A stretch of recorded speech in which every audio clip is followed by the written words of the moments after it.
What lies are you believing when it comes to love? As we are surrounded by red roses, Valentines, and great expectations of the heart this month, I'm taking a deeper look into what we believe about love. Are there lies we're believing that could be keeping us from what true love really is? Like and follow Lifeword so you can discover with me what love lies may be creeping into our heart.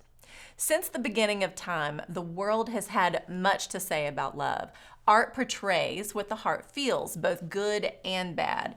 Philosophers, writers, painters, poets, and composers for centuries have tried to convey the many facets and emotions of the heart. The love song is a perfect example. It's been estimated that over 100 million love songs have been recorded.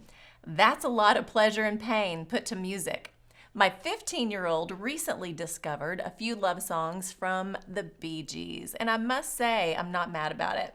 We get caught up in the smooth harmonies and emotions of it all. But can those harmonies, lyrics, and emotions be trusted?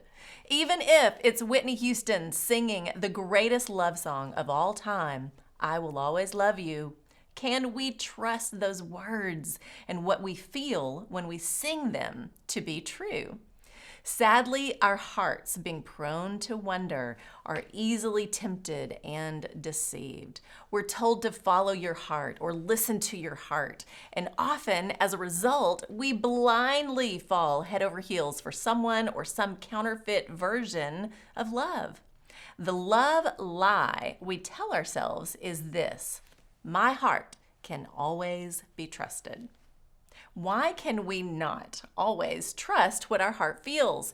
Think about it for a second. Has your heart or your feelings that flow from it ever led you somewhere you wish you hadn't followed? Yep, me too.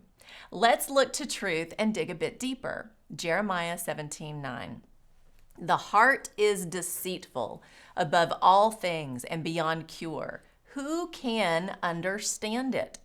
This is a very famous heart verse from the book of Jeremiah. To understand it fully, you must read more of what's happening around it. God's people had once again turned away from him and their hearts were hardened. As a result, they continued to fall head over heels, you might say, into sin. Their hard hearts could not be trusted. Judgment was on the horizon. This reveals the desperate condition of our heart and ultimately the fruit of our life apart from God. Jeremiah later reveals in chapter 31 the promise of something new, a new covenant, which would be Jesus, who through him our hearts can be made new. God would later speak through the prophet Ezekiel, saying these words about the heart of his people. Ezekiel 11:19. I will give them an undivided heart and put a new spirit in them. I will remove from them their heart of stone and give them a heart of flesh. The motives of our heart, apart from God, cannot be trusted, even with God's Spirit in us. If our heart has been made new, it can still be led astray. That's why we must stay connected to Jesus, the vine, so our roots can grow deep in the truth of God's word, and our hearts can be led by his Spirit and his voice above our own. So can my heart always be trusted? No, but God's heart can be. That's the truth. If you want to know what love is, don't look to a love song. Look to the one who is love. He created you for it and offers it abundantly and unconditionally to all who will receive it.